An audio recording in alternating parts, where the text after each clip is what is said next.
American Craftsman Podcast is proud to partner with Montana Brand Tools. The West was built by people with strength and great pride in their workmanship.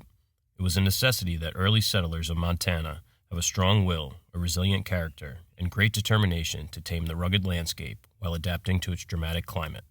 That spirit, made in the USA pride and craftsmanship, is alive today, both in how Montana Brand tools are manufactured and how they perform. Montana Brand power tool accessories are manufactured utilizing proprietary, state-of-the-art CNC machining equipment and the highest quality materials available. Montana Brand tools are guaranteed for life to be free of defects in material and workmanship because we build these tools with pride and determination. Montana Brand tools are manufactured by Rocky Mountain Twist, located in Ronan, Montana. Montana Brand's heritage comes from a long line of innovative power tool accessories. All right, party people, here we are, episode 32. Yeah, 32. Of the American Craftsman Podcast. You might notice we're snacking on some peanuts. We're hanging out. We've been sitting down for 2 hours now. We just got done with our... we're hungry. Yeah, we just did our first live stream with our Patreon patrons, what we're calling the pricing and prefabrication protocol. So going over the whole process between first contact with a client to the point of booking a job with them. Yeah. Ran for 2 hours. Yeah. And you may have noticed at the beginning of the podcast, you heard a new little advertisement. Yeah. For Montana Brand tools. So what we did, we got rid of those pre-generated ads. We partnered up with Montana Brand tools, and we're happy to have them on board. Yeah, we're going to part of what we're going to do is pass on some of this stuff. Yeah, we're going to be giving away some Montana Brand stuff to our Patreon patrons. So we're happy to do it. We like their stuff, all made in Montana. Yeah, it's pretty exciting because it's like a little step for us, as we're starting out here. Yeah, and I really wanted to get rid of those pre-generated ads. You don't think so? Yeah. So between eating peanuts here and saying hi, we'll try to get a podcast in. Yeah. So what better go with our peanuts than beer of the week? Yeah. I'm thirsty. Got another local brew this week. Ooh. Right here we have Snack Shack. Ross. Focus. We've had some Ross beer in the past. Yeah, I think this will be our third Ross beer. Ross is actually opening a brewery about 3 blocks from here, so maybe we'll go visit one day, do a live podcast. Yeah. I don't think it's frozen this week. Yeah, last week was a bit of a debacle. No, this week it's just cold. Yeah, last week we tried to get it. We tried to outsmart ourselves. We did outsmart ourselves.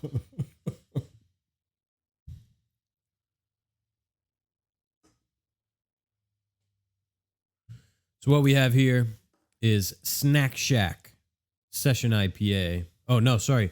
Meet Me at the Snack Shack, it's called. Session IPA from Ross Beer Company. Sometimes you don't feel like something heavy. Sometimes you just want a snack. So you head on over to the Snack Shack at the beach or on the boardwalk to grab something to hold you over. And this beer will do exactly that and more. Any day, any time, this Session IPA will hit the spot and leave you wanting another one.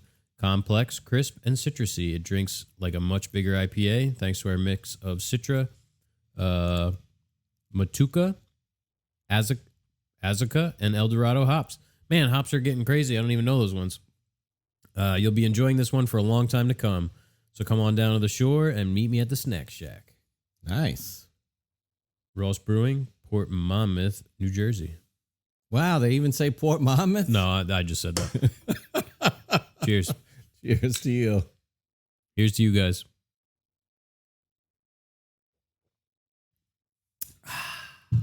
It's a good one. These are actually leftovers from the weekend. I bought a 4-pack and had 2. Good for you. Yeah. Man, beer and peanuts. What a life. Who's got it better than us? Just don't send me to get coffee. Who knows what'll happen? Oh my God. Yeah. Well, I have the honor of Tool of the Week this week. And this is a good one. Yeah. So, you all know we got the shaper, I don't know, a couple months back. And we're going to be building an exterior door coming up pretty soon. Already kind of started. We brought the wood in at least. Yeah. Been working on figuring everything out and cutting a sample. So we had to build a coping sled to cut the the copes on a cope and stick door. So I got peanut skin all in my mouth. So I use these. The that's the company that sold us the power feeder calling me back. Zero play miter bar for micro jig. So what this is, it's a 2-piece you see there. Those are a top and a bottom, and they have a wedge, so they interlock together, and it gets wider. Yeah. So you put it has a very specific setup. Excuse me, need a sip of beer. And you get a perfect fit with zero play. Comes with the screws to attach it to whatever you're making. Comes with some plans as well. And it comes with 2 of the miter bars and 2 stops. So it has a stop that goes into the miter slot, so you can set a stop front and back, whatever. It slides really easily too. Yeah, it's made of like a glass reinforced nylon or something. It's super hard and super slick. I was pleasantly surprised because I had my doubts. And I didn't know until today. I think all of this micro jig stuff is made in the USA. So yeah, that was a pleasant surprise. Mm-hmm. You know, big supporters. They're those grip blocks are awesome. Yeah. So yeah, check them out. The micro jig zero play miter bar.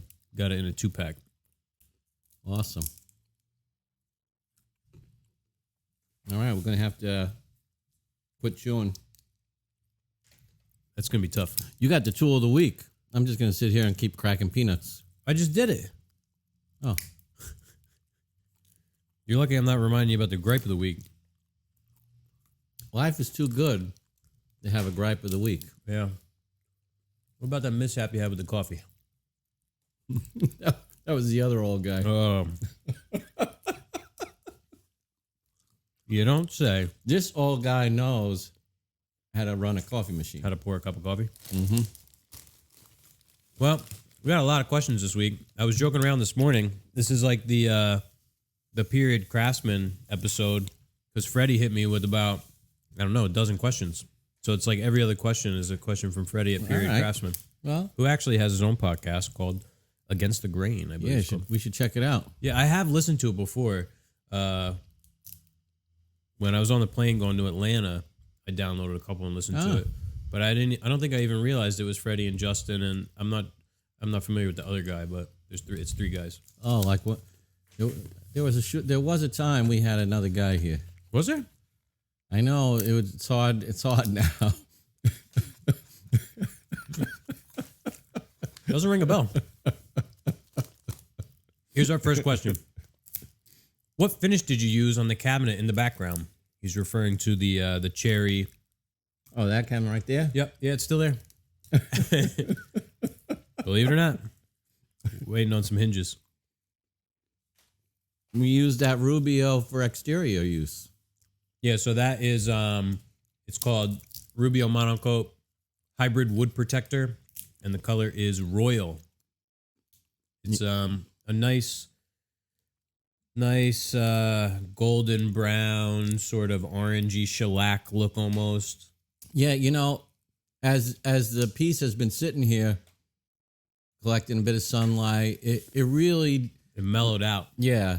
At first it was a little orangey, I thought, but it's come into its own. It's really a nice finish. Yeah. Goes on nice and easy. Buffs out really well. And I think it came out great. We chose the exterior because there's going to be so much water going on in and around this piece. And the color was right. Yeah. Yeah. Because they don't really have a color that looks like this. This and that, it's It's called Look Ipe. I don't know who named that. Look Ipe, not Ipe. Look. Yeah, Look Ipe. Yeah. It was like between those two. Sounds like it was named by somebody who's not a native English speaker. Yeah. But not someone from Belgium. No. Which is where Rubio is based. So yeah, Rubio Monaco hybrid wood protector. Yeah. I'd say so far it's the first time we used it, and we don't have like long-term results on this, but I'd say it's a good finish. Yeah, I'd be curious to, we'll probably wind up doing work in the future for these folks, so it'll be nice to check in and see how it performs under the wet conditions. Yeah. Because it's going to have a font in there, and then the coffee maker, there's going to be steam. They have like 5 kids, so it's bound to get abused. Yeah, exactly. He'll slam in the doors. Yeah, I'd like to try the hybrid wood protector on the door. Yeah. Maybe just a clear. Yeah, that's a good idea. All right. So what's your favorite kind of furniture to build, and what do you end up building the most? That's from Hey Good Hardwoods on Instagram. Well, personally, I like to build anything that is kind of out of the norm, something unique, something with a very specific purpose and a lot of very specific requirements. Yeah. Makes it for a more interesting build. Yeah, I'll agree with that. I my favorite kind is usually the kind I'm building at the moment. Yeah. Because we tend to always try and incorporate something new. Every time we get an opportunity for a job, we'll throw a twist in. We read a book, we saw a picture, we said, hey, let's try and do this. Yeah, or saw one of you doing something. Yeah. And became inspired. We're definitely, inspired by everything around us. It includes other woodworkers. Yeah. And things outside of woodworking too. Yeah. Yeah. If musicians were only inspired by music, what the hell? We probably wouldn't have very good music. That's right. There'd be no muses. And then what do we end up building the most? We do a lot of built-in sort of cabinetry, I'd say, is a lot of what we do. It's just a common thing that people, seek out a custom builder for. It goes in spurts. Yeah. I remember when flat screen TVs first came out and became affordable. Everybody wanted the wall unit with the... Yeah. It was good for business. Yeah. Everybody wanted to do something over the fireplace, so they needed a mantle or something. Mm-hmm.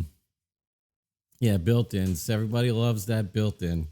Yeah, I don't understand the hang-up with it. I think I don't know if we talked about this on the podcast last week. A little bit, yeah. Or if we were just talking about it ourselves. But yeah, the hang-up with the built-in, got to be built in. Yeah. I don't know if it's like a status thing or... I don't know. People see old homes with built-ins and they think it's a requirement, I guess. I don't know. Yeah. And most of that stuff in the old homes, it was all site-built. Oh, yeah. Yeah, it was the carpenters and their hand saws. Well, yeah, because they were actually skilled. That's right. Like when you go down the basement of my house, you could see the back of the panels in the living room where they actually cut, with hand saws and the flathead screws holding the panels in. Mm-hmm. Yeah, it's cool. I almost saw that next question as the same question as Hey Goods, but it's yeah. not. I noticed I didn't put a No, I didn't put a paragraph right there. That's a Freddie question coming up next. How big and detailed is your contract? That's from Freddie at Period Craftsman. Oh, it's big and detailed. Yeah, we don't have a contract per se, but we send a scope of work letter. It's funny because we just did the live stream about all this. It is, I guess, in court it would be a legally binding contract. There's no signatures and no witnessing and stuff like that, but it protects us and it informs the client. Right. And it's simple and casual, and it doesn't get too, it doesn't inundate anybody with all these sort of formalities. But it's a contract to say the least. It's as thorough as we make it, and we make it very thorough. Yeah, not a lot of big words. It just spells out in every detail, what we're doing and what we're building, and the time frame, the cost, the pictures, everything. Yeah. Holy cow! The schedule of payments. It says shop garbage out. Thanks for the reminder. All right. So yeah, we're not a napkin kind of guy. We don't pull numbers out and just say, yeah, it'll be $12,000. We'll get. You got a drawing you. to go with that? I got this Cabinet Vision elevation view. You want a plan view? I got that. Yeah. You can see the uppers over top of the base cabinets. I know. So yeah, we present full 3D renderings, all angles, all dimensions, and then we reiterate all those things. Pictures of any type of hardware or parts that will be integrated, purchased parts. Right, all specialty hardware it's going to come from Bloom. It's going to be this. It's going to be that. Mm-hmm. Yeah, so we like to cover all our bases. Oh yeah, doesn't take much time. No, we sleep better at night too. Oh yeah, I sleep like a baby. We got one here from our buddy Tyler. He's a badass rocketeer. Wooden Whiskers Trading on Instagram. How often do you use setup pieces for your joinery before you cut the final work? Essentially trial and error practice before you cut a joint. For me, it's almost every time. Yeah. Yeah. Yep. If we're making doors, you always have a stick or two of extra. You got to set up your dado, and then you use that same piece to set up your tenon. Yeah. And you test fit on, In fact, I'm trying to think of a time I didn't do that. Very rarely. I mean, I don't have that kind of confidence. No. And I mean, even people that have been doing this forever. Yeah. And also there's by human the time, error and machine error. Right. By the time we've gotten to that point, we've tracked that piece of wood, 3 and 4 steps. That piece of wood's going to match its partners, its adjoining partner. So it's a domino effect if we screw that piece up. Mm-hmm. We'll have to probably replace 2 or 3 other pieces then. I love doing the test fits and everything like that. It's just the way we roll. Yep. I'm gonna hand this next one over to you for a second. All right. We just got our power feeder in, guys, and it had a little bit of damage, and I gotta get a picture over to this guy before. All right. This is end of the day. This is from Freddie, Period Craftsman on Instagram again. He's asking us, is it worth doing the painting or finishing in-house? Well, painting, no, not for us, because we have like a 900 square foot shop, and there's just no room to, once you start painting, you have to shut everything down. We have to mask off, half the shop, and it just consumes the entire, everything in the shop. We can't do anything else. The other sort of finishing that we do, which is, hand applied oil finishes, oil and wax.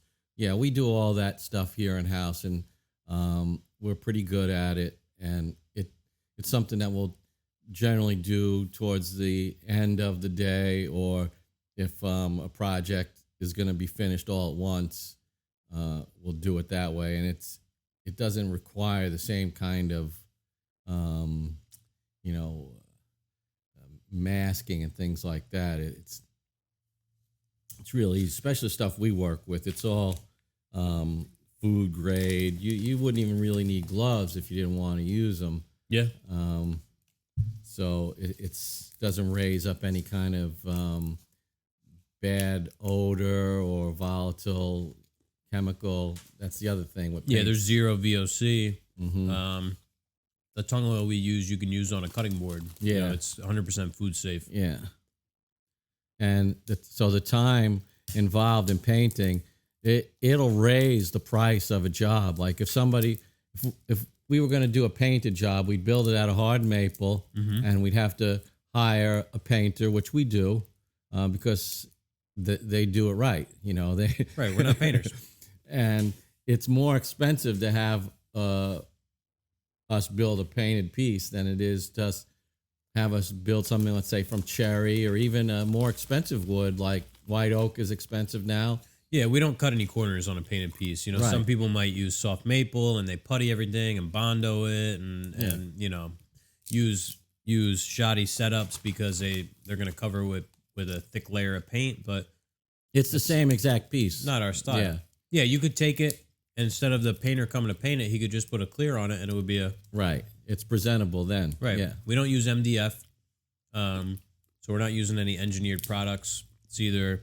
Well, I shouldn't say we don't use any engineered products. We may use plywood panels for a painted piece, but you know, nothing that can't be hit with clear can be as good as something that would be stained otherwise. Right. Now we're not using anything with all these voids and junk like that. Yep. So, yeah, it doesn't pay for us to paint in-house at all. No, and you know what? I don't like painting anyway. No. We got one here from one of our patrons, Alex. On an episode, you mentioned carrying liability insurance. What instances is that for? Well, that's, God forbid, something happens.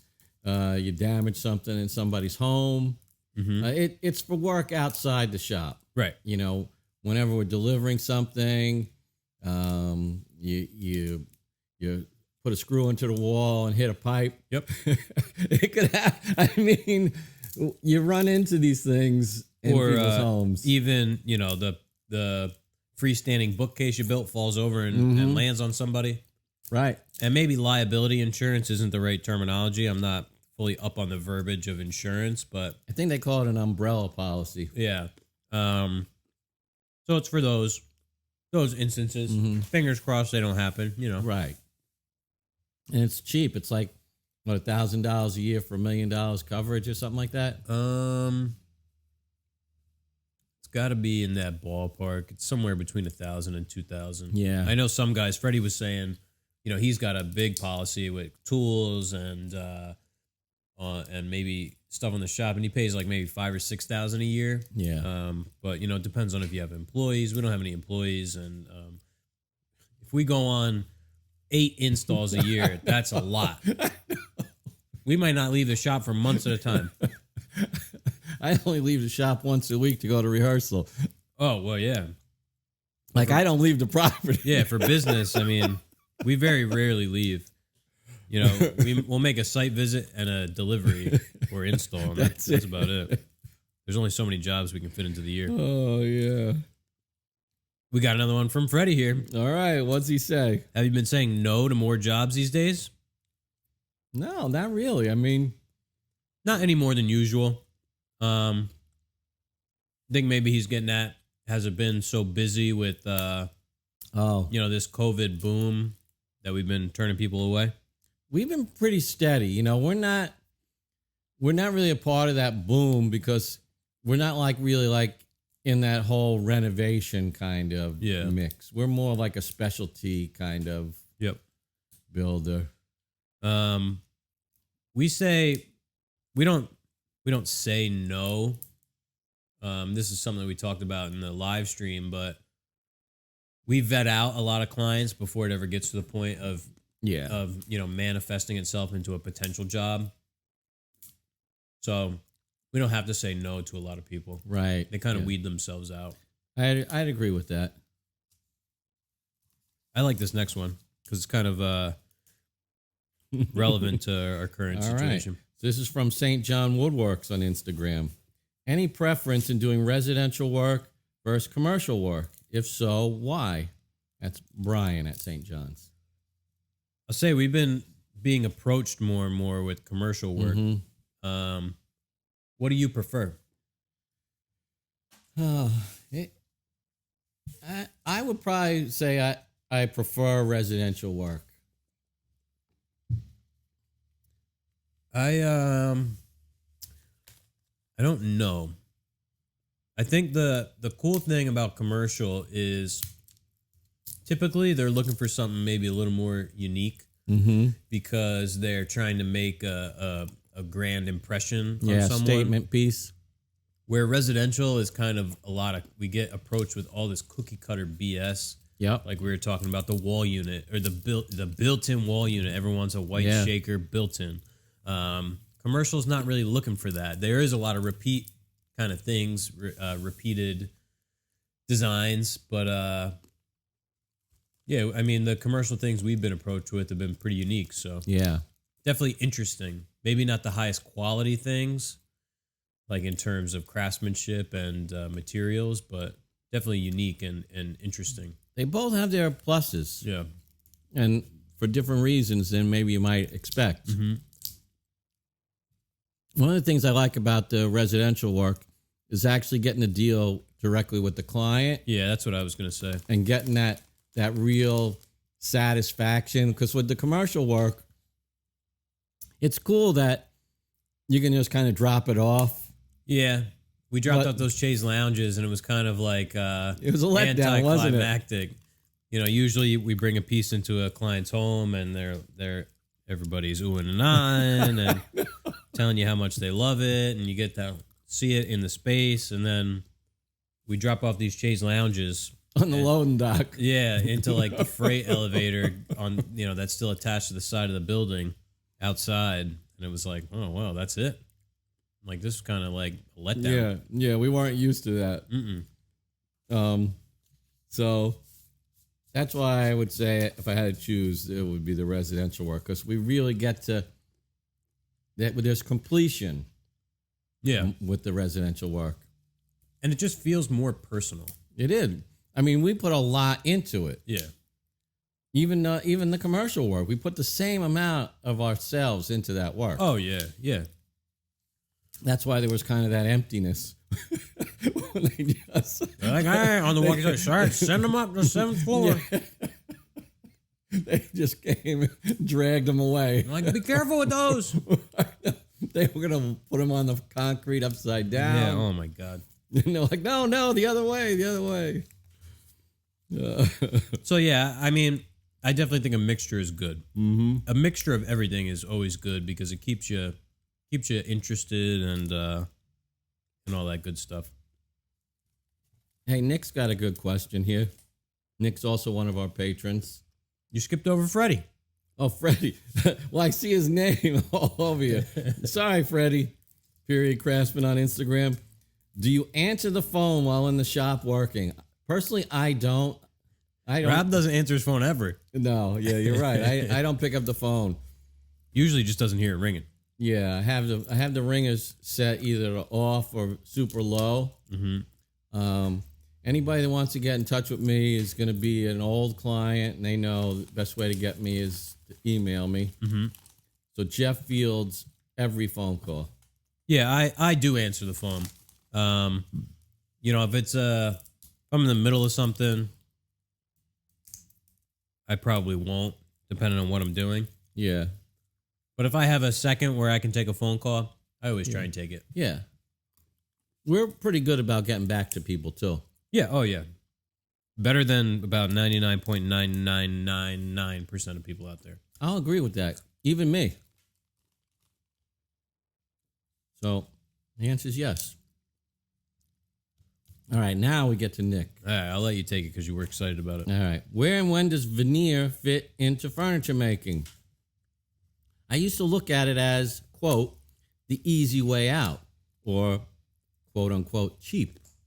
But watching John Peters make a few dressers using veneers changed my mind. I'm not sure if you guys ever use it, but what would be some instances where you would? I kind of had the same sentiment at one point. But then realizing how much work it is to actually use veneer. Like veneer plywood is one thing. That's a whole different animal. That's where I think our minds tend to go when Goes we to look veneer at, sheet stock. yeah, where people just do that half-ass job and put some banding on it and screw it together. Right. It's not like building a frameless cabinet out of plywood. You know, veneer work is an art in and of itself. Situations where I mean, you've done some veneer work. Yeah. I won't say I have. I've done some facsimiles, but I won't claim to be, have done veneer. Situations where you would use it when you have a species that's unstable and when you have a species that's extremely expensive. Yeah.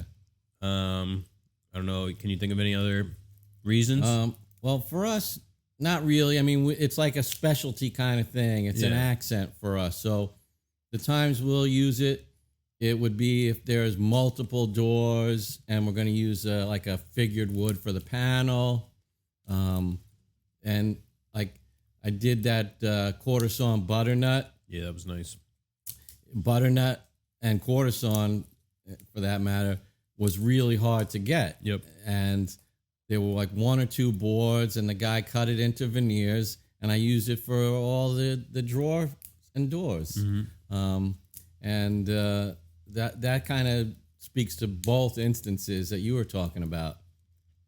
But no large glue ups or anything. I've never done anything like that because everything I just did with, physical clamps and battens. What about Formica? If we got like this big commercial job, and we didn't have any other work, and it was something we had to do to like pay our mortgages, I would do it. Yeah, I would probably, I'd probably try and do it under a pseudonym or something like that. Not because I don't think that work takes skill, but because it's not what our brand, so to speak, is. right. Yeah, it doesn't align with our ideals. Yeah. Yeah, I've done more Formica than I care to admit. But again, like you said, there's nothing wrong with that. No. We've carved out an identity for our company, and that's what we have to do. We're a niche company. We're two guys that do a specific thing. Yeah, and you gotta if you want to do what you want to do, you have to do that. That's it. So can't try and please everybody. if you want to build fine furniture, you can't do Formica work No. because you're going to become a guy that does Formica. Right. It's a tough decision to make because the work is few and far between, and Mm-hmm. you're turning people away and not getting jobs more often than you are getting them. But sacrifices, That's what it's all about. compromises. Yeah. We don't go out to eat much. Who's this next guy? We got this question from Freddie, period craftsman. If you guys don't follow Freddie, he this guy's a beast. He does all kinds of restoration work on these historic buildings up in Boston and Massachusetts, the whole area. That's the thing about social media. You find, I mean, it can get a bad rap because there are a lot of posers out there that are just, like kind of creators of content. Yeah. But there's an amazing array of skilled folks out there doing stuff. Yeah. Like Freddie. Yep. Yeah, I mean, in the shop room, we got guys who work on rockets, Tyler, robots. It's humbling. Yeah. It really is humbling. Yeah. The stuff that people are into and good at. I mean, this guy's engineering rockets. Yeah. We're worried about fitting a mortise and tenon. Yeah. I never What even did read Freddie his question. want to know? Do you work on multiple jobs in one day? Rarely. I mean, typically we get a job and it's, start to finish. Yep. And that's how we operate. The only time we'll do something like that is like in the case of this cherry piece, it's just sitting around here waiting. It's done up to the point where, we're waiting on the hinges. And then Right. there are a couple of little things we have to do once the hinges are here. But, so we've been just working around it. Yeah, only we avoid doing it. Yeah. Only if they're usually a small job may get interspersed with a bigger job. Right. Like a quick mantle or something like that. Yeah. So we may fit in small tasks when you have that lull in the big job, whether you're waiting for panels to glue up or something like that. Right. But yeah, no, we try and focus on one job and one job only. It's easier for us and keeps you focused. We may have you might be working on one small job and I'm working on another small job. Right. And then I pick up some of the work, and you pick up some. We kind of did that the last couple of jobs because you more or less built those chases while I was working on those Samir's thing. Yeah. And then when there was time in between, we both would help each other out. Yeah. The shop is too small to have too much going on at once. Yeah. And it muddies the lines between the jobs, which is not good for, like budgeting the hours. I feel like, because we have to, keep in mind how much time we're spending on things. Exactly. All right. Is this next question from Freddie? No. Halden. Mysterious. Halden. We don't know the real identity of Halden. We're gonna have to dive into that. Either they're one of our patrons or they hacked into the live stream somehow. You want to read it? Yeah. How do you combine your sanders? Do you start with Rotex and move to ETS 155 or ETS 153? Or do you rock the Rotex all the way? I've got the Rotex and thinking of getting the ETS. Which one would you recommend? The ETS 155 or the 153? If you don't know, the 150 is the size, so that's 6-inch. And then the 5 and 3 are the millimeters of travel in the orbit. So the 5 is a little coarser than the 3. Well, we got the Rotex, and I mean, I love the Rotex. And as long as I can work on my bench or on a table, I'll rock the Rotex. If I got to do angles, I'll reach for one of the smaller sanders. Yeah, the Rotex gets a little heavy when you got to like sand edges and stuff. Yeah.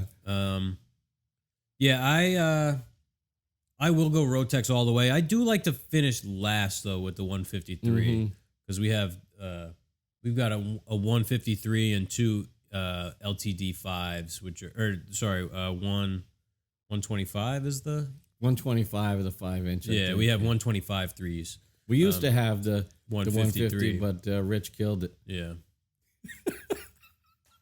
You spill coffee on it? Thanks a lot. Yeah. Yeah, I don't know the big difference between the 5 and the 3. I guess you get a more fine finish with the 3. I don't know how much more. It's only a 2 millimeter orbit difference, but we love the Rotex for what it does. Yeah, I'd say grab a 153 and then your I don't know what the orbit is on the Rotex on orbital mode. Oh yeah, I don't either. If I had to guess, I'd say it's probably 5. Yeah. I wouldn't think it's as fine as the 3. I'd get an ETS 153. Well, you know what sander I want next. I think all the listeners out there know too. Put it down in the comments. What sander Rob wants. All right, what's next? What we got up next? We got another one from Freddie here. Do you buy your lumber at 200 to 300 board feet at a time to save money and not waste time? Well, we have to buy 300 board feet from our supplier to get a delivery. Yeah, because they were out in Pennsylvania. And deep into Pennsylvania. It's several hours drive, and the wood comes on a semi-trailer, and it's the best wood at the best price available to us. Yeah, everybody always says, "Oh, did you try Rex? Did you try it?" This stuff, I don't know. That place, the price is so fucking good, and the wood is so good. Yeah, I don't know how they do it. It's like, and we're buying in the smallest possible quantity for them. Yeah. They're selling by the thousands of board feet, I'd have to assume, for the most part. They're supplying some of the places that you guys are getting wood. Yeah, one time we bought like almost 800 board feet. We was 770 when we did. No, I think we got more than that. That was just the 5/4. Yeah, that was the oak. But then we got 4/4 also. Yeah. But, so we're buying 300 board feet at a time. Sometimes, we'll divide that up. We might get 100, 150 board feet of one species. Yep. Yeah, but the truck doesn't show up unless it's 300 or more. Yeah. How much room do you think we have in our little shed? A couple thousand board feet. Yeah, maybe like about 2,000. Yeah. Yeah, we could probably store about 2,000. Mm-hmm. We've had that thing packed. Yeah. No joke. So it does save us money and saves us time. Yep. Because we have to take a trailer. The shop is behind the house, so there's no way a semi could get back here. Nope. So we drive a trailer out to the street, and load up the trailer and then drive the trailer back to the shop, which is about, 200 feet. Mm-hmm. And then we put it in our shed. So yeah, even with a 1,000 board foot delivery, you're talking an hour, hour and a half. It's no big deal. No, we take it off the truck in no time, actually. It's still faster than going to buy lumber. Yep. And here's the thing. We don't have to sort through anything or look for a good board. That's all graded, FAS. It's all good. Rarely do we get a board that's not usable. Right. It is. It's much faster, even the way we have to do it, than having to go out to a lumber yard. Yeah, the closest place for us to get wood is, it's an hour round trip, half hour there, half hour back. Yeah, easy. Well, that's the time you have to spend in there digging through all the junk. And waiting in line because there's only like 2 people in the whole place. Then you're paying about 75% more. Yeah. Or I think double even or even that, than what we're paying. Yeah. Last time we were there, they're getting like $9 for cherry. Yeah. We're paying less than $3 for cherry. I think we buy it for probably the same price they're buying it or something. Yeah, or they're making some kind of insane profit. Yeah. All right. So, update from Parker. Was looking for a new saw on previous episode, and after searching for a new table saw, he lucked out, found a used SawStop PCS 52-inch in excellent condition with the ICS mobile base and floating overarm dust collection. Forget this, $2,000. Now he needs a dust collector. And right now he's just using a shop vac. That's a no-no. Any suggestions? Parker's asking. Parker is P. Haynes on Instagram. I got a brand to tell you not to buy. I won't tell you what it is, but Is that the one we're using because of their stellar customer service? No, different one. You could guess. Oh yeah. They're on our new blacklist. Yeah. I would look at I know a couple brands make them now, but like Oneida has a freestanding Cyclone that you can kind of like wheel around the shop. That's what we have in Oneida. We have one of those super gorillas. Yeah. So this I think is called like a King Cobra or something. Maybe. You can wheel it around the shop. You can hook it up to different tools. It's like a little top, it's a little Cyclone over top of a bucket. Yeah. And it's pretty small. And it's got to have good dust collection. The closer you can get a small dust collector to the tool, the better. Yeah. Those flex hoses and shit are terrible for dust collection. So you want to have very short runs of flex hose if you want to have good dust collection. Yeah. And it's good for your health too, have good dust collection. Yeah, like if you're gonna get like a bagged dust collector, it's really all the same. I'd just go to Harbor Freight or something at that point. Yeah. No sense in buying like a Powermatic or it's a fan with a bag. Right. You're looking at the size of the impeller and the horsepower of the motor. Those are the two. There's not much you can do to improve that design, No, and then the micron filtering of the bag medium itself. Yeah, and those things it's blowing shit into the shop. Oh yeah. So I'd wish you luck, but it seems like you got luck if you found that. So. That's awesome. Because I don't see used saw stops popping up really ever. That's a good price. I got a kick out of this stupid video that got suggested to me on YouTube. The Laguna versus saw stop. And the guy's only argument was that the saw stop was too expensive. Yeah. Meanwhile, he's like moving the fence on the Laguna and it's like rattling back and forth. Yeah. And it's made out of like 1.5 inch square. Clearly not in the same category of tool. And we're not even talking about the safety feature. We're just talking about the machine itself. Right. It's dust collection ability, its usability, its stableness. And everybody poo-poos the safety thing. I know. Which pisses me off because, you know what? There's always a chance. Every time you use a table saw, I don't care how long you've been doing it. That's right. There's always a chance that you could get cut. Yeah. Doesn't matter how much attention you're paying. You get a piece of wood that has a lot of tension in it. Yep. You get distracted for a millisecond. Anything could happen. We've all heard of guys who get their arms sucked into joiners and shit. It happens. Yeah. Yeah, it does. It does. So, right on, Parker. Good luck. That's awesome. Better than a unisaw that we were telling you to look for. Yeah. And we have a unisaw. It's a good tool, but hey, now you're protected, and you got a newer saw. Who's this guy, Freddie? He's got another question for us. Does that say Freddie? Freddie. No, Freddie. That was a misprint. This is Freddie. Do you hand plane edges before gluing? No, Freddie, we got a joiner for that. Yeah, not typically. Can't say we've never done it. No.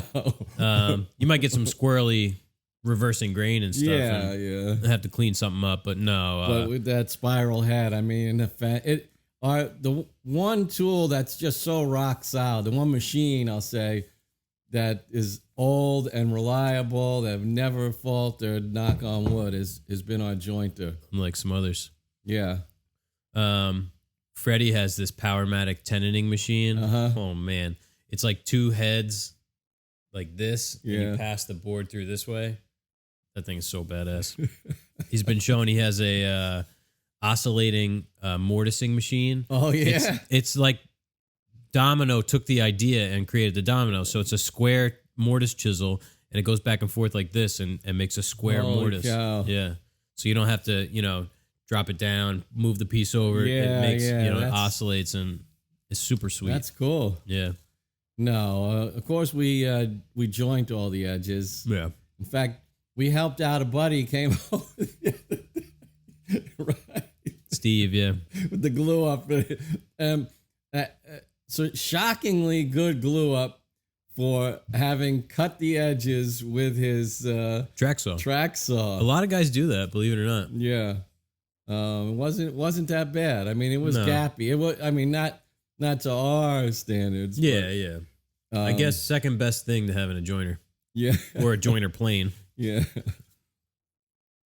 Oh, man. We got one from Colin here, one of our patrons, one of our newer patrons, another Australian guy. Yeah. So Colin supplies a lot of the wood to H.T. Gordon. You ever heard of them? Do they do those benches? I think they might make benches, but they make a lot of planes. Is it H.N.T. Gordon? You guys know who I'm talking about just by mentioning the name. If I'm getting the H.N.T. Yeah, H.N.T. Gordon. Man, they make some gorgeous stuff. Like, look at that. Oh, wow. Yeah. What kind of wood is that? Gidgee. He was just telling me about that. It's like a type of acacia. Aboriginal wood. Yeah. He wants to know, how do you cheat doing dovetails if you're not doing them by hand? Yeah. Well, we have a Keller jig. Mm-hmm. That's how we do all our dovetails, really. Yeah. Keller jig is basically a piece of phenolic resin that will cut the pins on one side and the tails on the other with its respective bits. Yep. The bits ride on a bearing, as opposed to most of the jig systems. They use a collar. Mm-hmm. And 100 years ago, when I first started, the Keller jig came out, and it was my very first jig. And then I thought I was going to be a professional woodworker. I needed the Lee jig with the 600-page manual. And now we have the Keller jig again. It's basically just an unadjustable Lee or Porter cable or whatever, I'll tell you, this is what I learned. It gave me the tightest, most hand-cut looking dovetails. Mm-hmm. And it was the easiest to use. This was my knock with the Lee jig. All that adjustability left all these room for error. Yeah, and I found that the collar wasn't as accurate as a bearing, and there would always be like one pin that had like a gap in it that I'd have to fill with like a shaving of wood or something like that. No matter how hard I tried, the thing was I'd have to try and keep the router oriented the very same way, without turning that it. Collar isn't dead center. Right. Even with the centering cone. I found that it would get a little oblique sometimes. Yeah. Brass is soft. I'm not sure why that's the go-to material for those things. Yeah.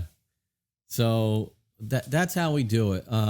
And I wouldn't say they're not hand-cut dovetails, but they're full through dovetails, and they take plenty of time to make. I mean, we get a good penny for our drawers. It's a nice upcharge, but excuse me, like if I'm pretty much the drawer guy here, for a kitchen with 20 some odd drawers, it's almost a full week to mill all the material, because we use, full hard maple, nice tall sides. We don't really skimp there. Then I gotta set up, do all of the dovetails. I mean, you don't edge glue like 4 pieces into like a 3-inch drawer? No.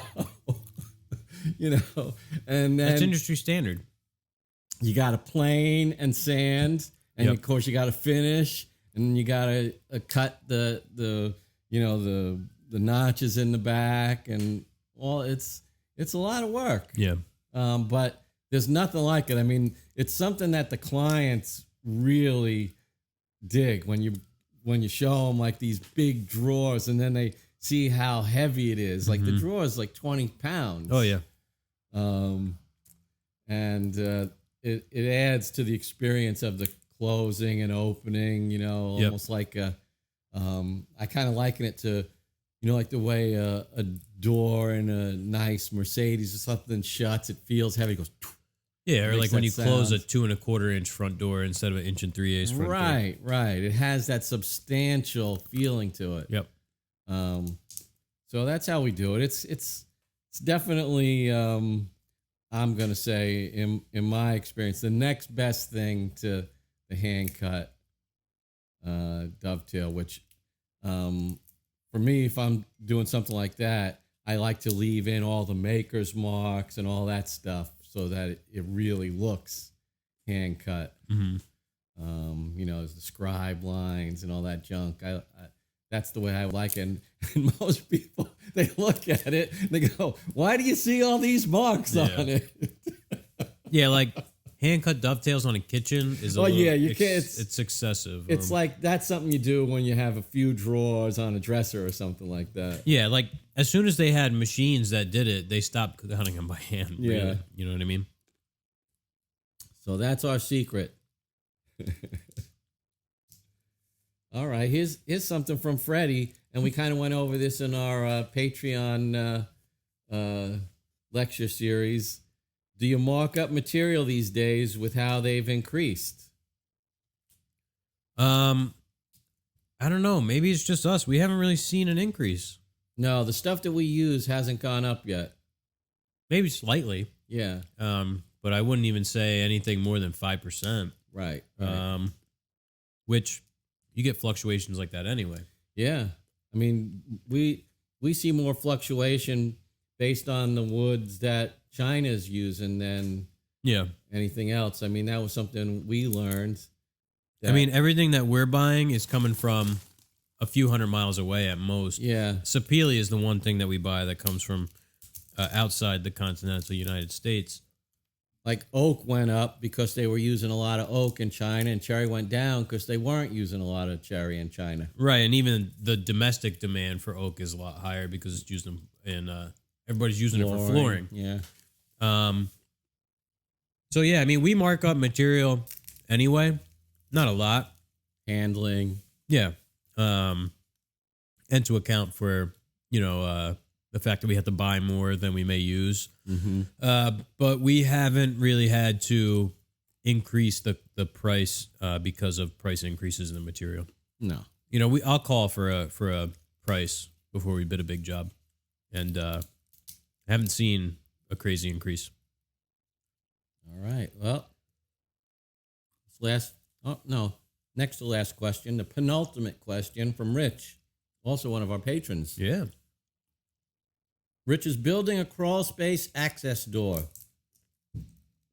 Front face is decent quality plywood, but the grain is still showing after about 3 coats of good paint. Oh, man. I lightly sanded with 180 after the 3rd coat. I know you guys don't use paint much as a finish, But do you use a grain filler that you like? That's a good question.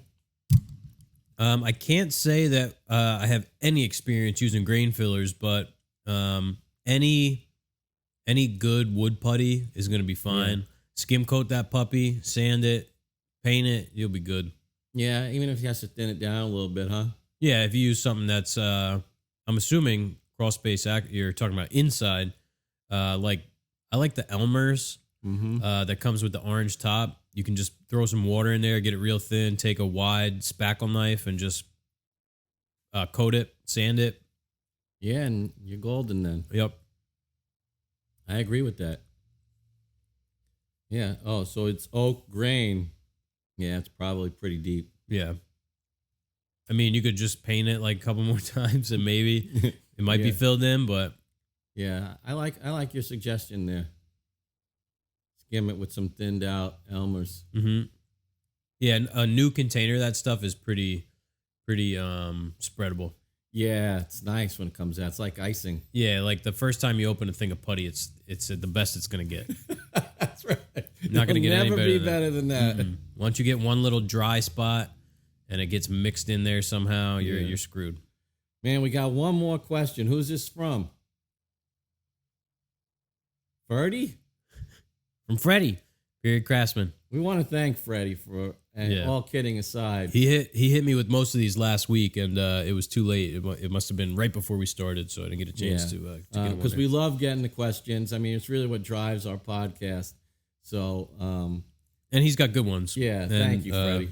Yeah. And don't forget to check out Freddie's podcast. Yeah, Against the Grain with Justin DePalma, and I think Guy Dunlap is the third guy's name.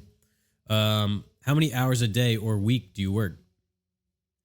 In the shop, we work about 40. Yep. Out of the shop, it's untold. I mean, could be 2 a week, or it could be 20. And it also depends on like how you define work. Yeah. As small businessmen, it's, the job is never far from our minds or something we're doing. So we might be reading, we might be pricing, we might just be looking for design inspiration. Yeah, doing social media, whatever. Yeah, so as a small business person, you're always on, I would say. If you're awake, you're working. Yeah, I agree. And that doesn't mean like we're slavishly working. I mean, hey, if you don't like what you do, get another job. Yeah, we're present in what we do at all times, I think. So I never feel like that I'm overworking myself. There are some days where you're more tired than others, but it's, as Jeff said, we're lucky isn't the right word because we put so much effort into it that I feel we've made a lot of our own luck. But to be able to do this in today's climate of, fast and disposable stuff, we really run against the grain, and we're supporting 2 families. So thank you. Yeah. Actually, I have 2 questions from our buddy Manny. All right. So I'm seeing that we're not even at an hour. Oh, we spent 2 hours. I know. We've already been doing this and talking and hearing our own voices for over 3 hours now. Today. We got to do the Patreon show after this. This is from our buddy Manny Sirianni. 2 Manny mistakes on Instagram. What is one trick you have learned that changed the game for you? Oh God. I don't know. A trick. I don't know if I'd call anything a trick that I've learned that would change the game. It's been a slow, for me, accumulation of knowledge, because I didn't have any mentors or anything like that. So I always had to learn by bumping my head against the wall. Yeah, join the club. So I really can't think of anything offhand that. Speaking of that, cracked me up. John Peters put up a video. He was in the shop of me running the shaper, and somebody commented, "Oh wow, yeah, he really learned a lot in woodworking school." Yeah. What woodworking school? Yeah. There isn't even one around here to go. Guys like Freddie are lucky that they have North Bennett Street School up there. Yeah, yeah. So I would say that the thing that I learned the most was not about woodworking, but more about my person, about my mindset and my being, is that I would much rather, do my own thing and take the burden of success and failure and all that, but be in creative control of my destiny. Because I think at the heart of it, I'm an artist to most degrees.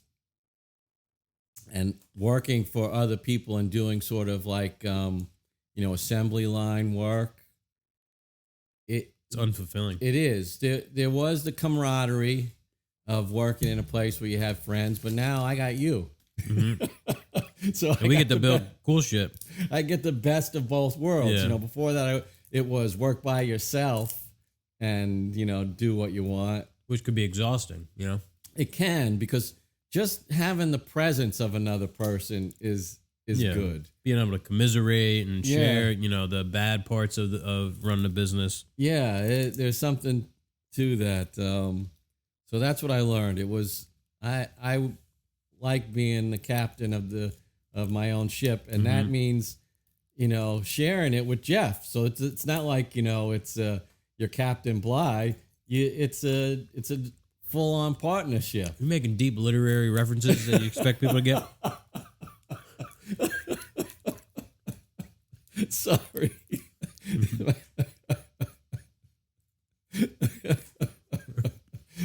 Mr. Christian. I'd say one of the biggest ones for me is like that. Like stacking and measuring kind of thing, where you're making a door and it needs to be 20 inches wide, and you have your rails, your stiles, and you stack them together and pull your tape to 20 on the outside and then read the inside of the tape. Oh, yeah, that's a good one. Hard to explain. We have like a little YouTube clip about it. That is a good one. Because it just translates into so many different operations in the shop for a way to just reduce your math and if you have two pieces that are a 64th light, well, that adds up to a 32nd. And you might not always see that on the measuring, and you hold your tape at a little bit of an angle, and it it skews your view. I remember when you did that video. Yeah, so I like that one. And Manny actually has another question. Do you guys ever bump heads and have strong difference of opinions on projects? Yeah.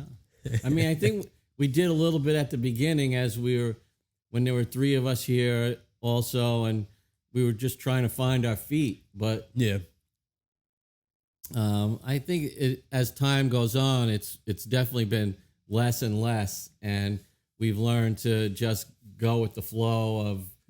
And I mean, truth is, we more or less agree on everything, and it's always, not always, but it's so often 6 of one, half dozen of another. Yeah, the finish line's always the same. Yeah, so and it's just no big deal.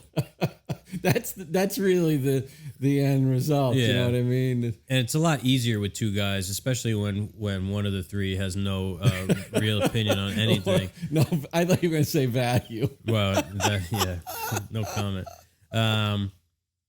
So yeah, it's easier. It's just easier. It is. It's like any relationship, they get better as you go on. Because, well, I guess the healthy ones do. Well, yeah. The healthy ones do. No, it's I think a lot of the answers are self-evident too. So that it's within, the sphere of our work, the answers are pretty much there for everybody to see. Yep. Well, they emailed me back about the Steph. Oh, yeah? What'd they say? They said, thanks. Was the box punctured? And they said, it's just cosmetic, so it won't affect the function until we get it figured out. So that's cool. We had some damage to our new power feeder. Yeah. Maybe they'll give us they'll throw us a couple of T-shirts. I know. That seems to be what the big companies think of us. Yeah. Thank God for Montana. You have catastrophic failure with your machine? Yeah, we'll get to it. You got a couple weeks? Oh, Lord. Well, what'd you think about the beer? I like it. Yeah, it's good. I like it. It's just a nice, simple... Yeah, I think citrusy was, they described, I think that's accurate. Yeah, it's got good bitterness, kind of that lemon peel kind of bitterness. Yeah, not citrusy in a juice kind of way, but yeah, like you say, the peel, that kind of more bitter taste that the lemon peel might provide. Yep. I like everything I've tried from them, from Ross. I want to say, who was the S'mores beer from? That wasn't them? No. It was in one of those similar types of cans. The one that you liked? No, that was the waffle one. Waffle, yeah. The s'mores one was good. Yeah, the waffle? I forgot. I don't know who the hell made that. That was interesting. That was terrible.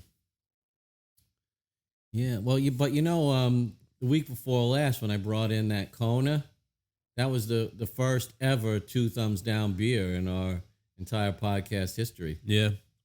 And we've had some okay beers, not every beer. Can't say the Kona was undrinkable, but definitely. No, it was really like... it was like masquerading as like a craft beer or something, yes. too.